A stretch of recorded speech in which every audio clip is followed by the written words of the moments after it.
This is Adventure for Life. I'm Joel. Welcome to day 17 of the Grenadier 15,000 mile cross-country trek.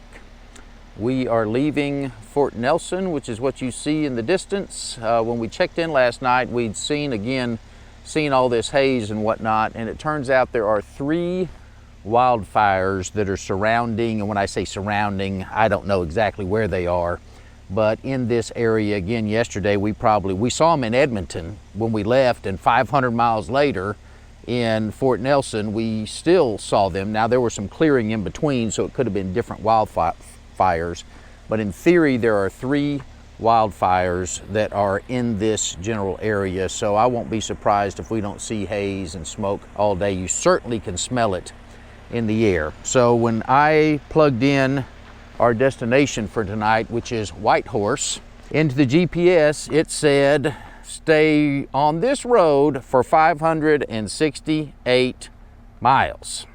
Whitehorse there, that's 973 kilometers. In the distance, I see a sign that says, hey, check your service, check your fuel, next service. I can't really read how many kilometers it says, but anyway, this is going to be roughly 600 miles of driving on the same road in the same direction on a single lane road, and you know, that's what the day's going to be like, staring at a bunch of smoke in the distance. So we'll see if we run up on anything good, and if we do, I'll report.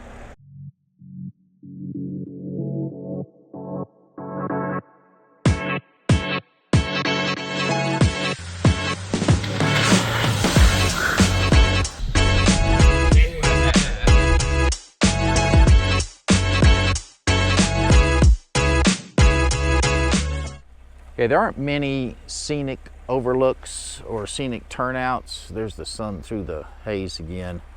But here is one. We've been climbing this hill for a while. Apparently it's a popular graffiti spot. I also pulled happy birthday Auntie Jenna. Because, you know, you look out there and I don't know if you can see, I mean, there certainly are mountains in the distance. And that's why this overlook is here, but it is all haze right now. We did see a black bear earlier, so that was neat. Now he ran across the road. He was, you know, smallish. It happened too quickly for me to be able to get it on video. And there's been lots of those. I'm not real good with colors, pinkish and purplish flowers alongside the road, so it's been really pretty. There you can see, at least the haze isn't so thick that you can't see, you know, kind of where we're going. The road, by the way, has been very, very, very good. It seems to be extremely well maintained. There have been a few rough spots over, you know, the last couple of days, but not bad at all. So anyway, this is kind of what we're looking at. You can obviously see this, haze or no haze. And that's what we're looking at as we drive. Okay, we've entered some kind of what they're calling a provincial park here, and just give you a quick 360. The haze is still just as much as it was, but over here there's a river. Hopefully I'll be able to get a good look down in here in a canyon. I don't know how good it does not appear that the Canadians, well, they've got so much natural beauty that they can't have a scenic outlook for all of it. Anyway, that's really, there I go with the really word again. That's a quite attractive rock face. There is a river down there. We've driven over it a couple of times, over some bridges. One of them was a metal bridge, which was interesting. When I say metal, you're actually driving over like metal, so the, you know, snow could fall through and melt and whatnot. Anyway, I wish I had a better view than what I have right here. Maybe we'll get a better one, but I just wanted to show you what it was like along the way. And we'll look at the sun again real quick. The haze is still pretty thick. By the way, it's 59 degrees right now, but it feels great. Okay, so it turns out that this provincial park is called Summit Lake, and so that's what we're looking at, is Summit Lake. We'll see how far it goes. So I can see half a mile that way probably with the haze. And then, oh wow, it's very clear. If you can see the rocks down there, very clear. And then there was a campground right back there, and there's a boat ramp and whatnot. So I haven't seen any boats on the water yet, but we're 50, 100, probably 100 miles into the day so far. So I thought I'd give you this view of this rocky canyon we're driving through. By the way, Summit, yeah, we just left Summit Lake probably a mile or so ago, and maybe 2 or 3 miles. Anyway, this is what we lead to, and I don't know if Summit Lake was man-made or natural.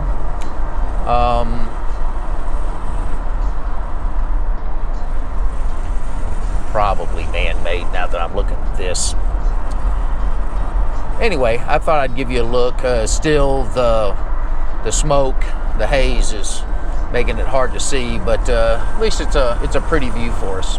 So I'm honestly not sure if that park we stopped at earlier was Summit Lake Park or Stone Mountain Park. And obviously when they call it a provincial park, that's like us saying state park. Anyway, I mentioned these metal bridges. We've gone across several of them over the last couple of days, and I thought I'd show you a quick view of the river. Riparian zone. Have no idea what that means. And also these metal bridges.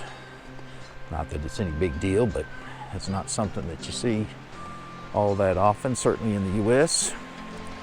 So I'm quite sure that's so that the snow can melt and flow through.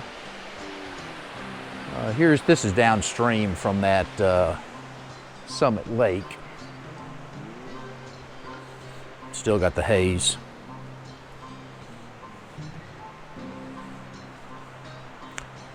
So my guess is this is the water that's coming out of there.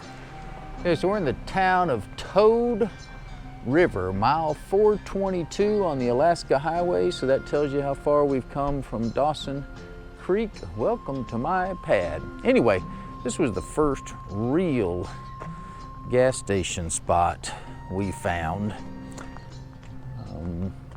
And there's the gas pumps there. Unfortunately for the people that needed diesel, there is none.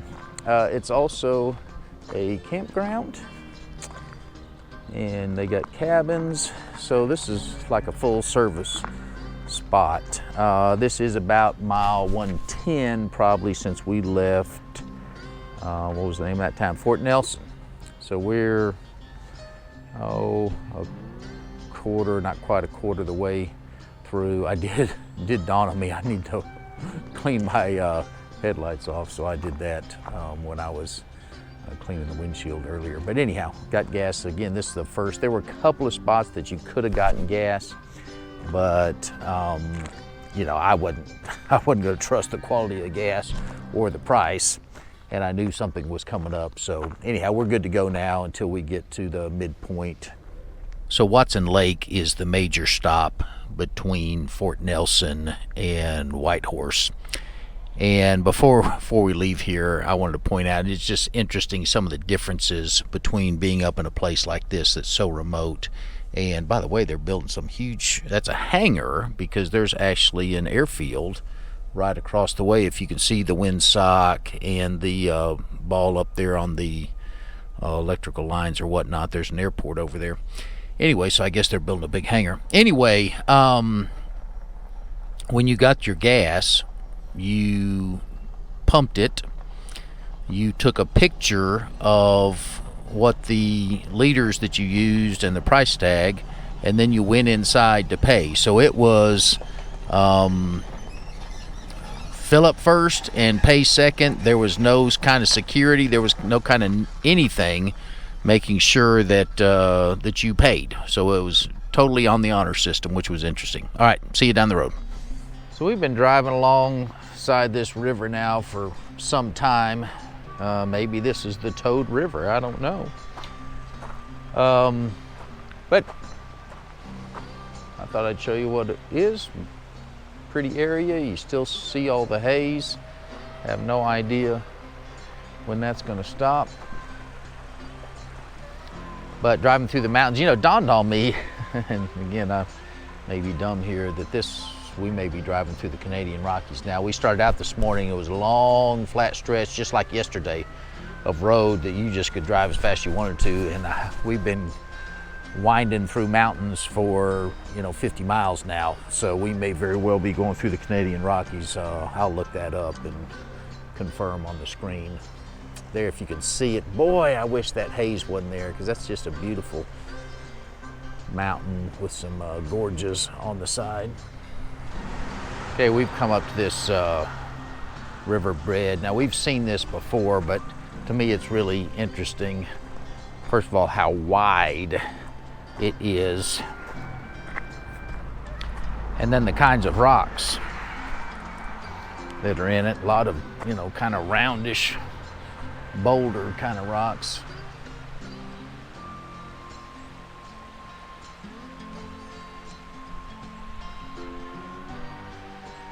Anyway, seen several views like this, and I decided to stop and let y'all see it. So we've been driving alongside this lake here for a while. I don't know if this is man-made or natural, but it's certainly a large lake and very beautiful. Just really, really, there I go with the really word again. It's been very enjoyable scenery today, going through what I'm now almost sure is the Canadian Rockies, except for the smoke from the wildfires. Okay, so we've seen several of these. I don't know what they are. It's like just a very wide moat is what I would call it, of rock. And the thing that's a little bit hard for me to get is that it looks like a tremendous amount of water would flow down this thing. And well, I guess there's a tube, but I haven't seen evidence that there was a place for the water to go. And I mean, it just looks like, as massive as that is, that there'd be way more water coming down through here when the snow melts than would fit in that tube right there. But, you know, apparently I'm wrong, and you'll see the same thing on the other hand. I mean, is there any way this is man-made? I don't think so. See how massive they are. Anyway, we've seen 15 of these that are like this, so I don't think that's man-made. It's possible, but it is interesting. Okay, the Grenadier has entered Yukon territory. Welcome to Yukon, Contact Creek. We're almost to Watson Lake. Okay, we're at the Highland River, and honestly, we have crossed several rivers that are that large, but since there was this little road down here, I decided I would pull over. One other thing, because we are in Yukon territory now, I just want you to know that we'll be watching out and looking for Cornelius. Yukon, Cornelius, get it? If you don't get it, then when Christmas rolls around, you need to make sure and get out your old copy of the claymation Rudolph the Red-Nosed Reindeer. And we're going to be looking for old Cornelius. All right, so we are weaving back and forth across from British Columbia to Yukon. So here's another entering Yukon sign or whatever, and it looked like a pretty cool one. I'd read the French, but I can't. plus Grande Q Nature.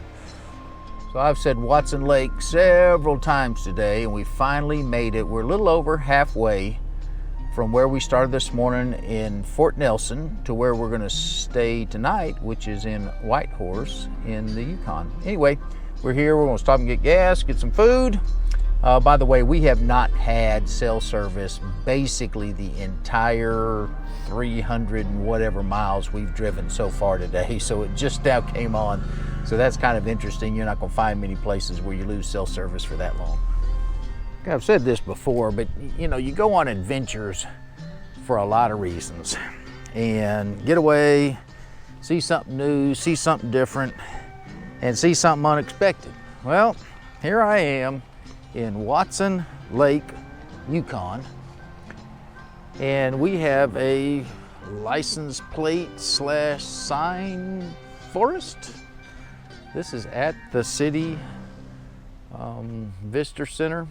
There are signs you see from Germany, I assume.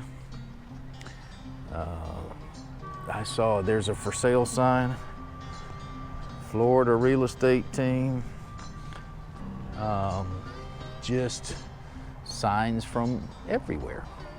It's crazy. By the way, we just ate lunch where we got gas at whatever that place is called. The Tags, G&B Fuels, whatever. That place is a laundromat, convenience store, grocery store, restaurant, gas station, everything you can imagine. And my daughter just said that was the best hamburger she's ever had. Second only to her mom's, I'm sure. So again, just crazy, and it was really good. I had a hamburger. I'm not a big hamburger fan. It was really, really, really good. Lakewood, Colorado. 2,323 miles. Entering Rossland. Just a crazy place. Whose idea was this? I guess they're basically saying this is a crossroads to all different kinds of places. So anyway, crazy place. Bridgewater, Massachusetts, established 1656. Welcome to Provo. I was in Provo about a week ago, something like that. Anyway, heading to Whitehorse, and we'll close things up there. Yeah, so my mom lived part of her growing up years in Anderson, Indiana. I mean, you can just see all kinds of stuff. DeKalb, Texas. I saw there, Whaley, Texas. It was crazy. Okay, one more shot of the license plates. I didn't have any idea. So let's start.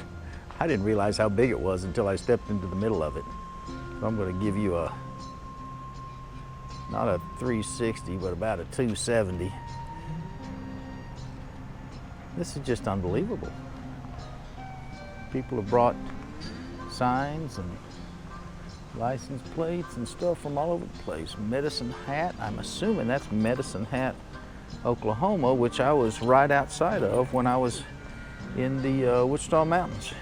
Crazy, crazy, crazy. So we started this morning at Whitehorse, 973 kilometers, 586 miles. It is now 4:45 to Whitehorse. 445 kilometers and 272 miles. Okay, we stopped for a little break. And the good news is the haze from the wildfires is starting to clear. That's the clouds in front of the sun up there. So anyhow, yeah, the haze is starting to clear. We're still in the Rockies, but it's been smoother, more straightforward driving. We've been alongside a lake. I don't know if it was this the whole time, but several very large lakes, which I'm going to assume are natural because I haven't seen any hydro plants or anything like that that would have caused these to be man-made. So we're about 100 miles outside of Watson Lake where we stopped earlier. Here's close-up of the flowers that have been alongside the road for the last 2 days, and there have been lots and lots and lots and lots of them. It's been beautiful. So this is what we're looking at and have been looking at for the last 100 miles. Okay, we have made it to our destination, which is Whitehorse. There is the SS Klondike, which is that big paddle boat. I remember when I was a kid riding a boat like that on some river in Alaska. I have no idea where I was. Probably around Fairbanks somewhere. Anyway, a couple of things. First, the camera can never do justice to what we saw today. I know I've said that a million times, I'll say it a million more. Number two, the smoke definitely took away some of the beauty that we could have filmed, because it was just, there were several places I didn't stop because it was just too thick and whatnot. But by the end of the day, actually before it started raining, the smoke was starting to clear, and then the rain came, and so I assume that would have cleared out the rest of the smoke. Number three, as far as the Grenadier goes, I ran it down to empty again, empty, 0 on the gauge. And when I stopped and got gas, and I did that because I had the 2 gas tanks up there, so if I had actually run out, I could have filled them up. But anyway, I ran it down to 0, and when I filled it up, I put in, of course I was putting in liters, but doing the math, I put in somewhere between 21 and 21 and a half gallons. So when you run it down to empty per the gauge, you have another roughly 2 gallons left. So that's it for the day. The SS Klondike, blah, blah, blah, blah, blah, the largest vessel ever to ply the Canadian portion of the Yukon River. All right, tomorrow we are heading to Fairbanks. So we'll be in Alaska tomorrow, and yeah, that's the plan. So we'll see you then.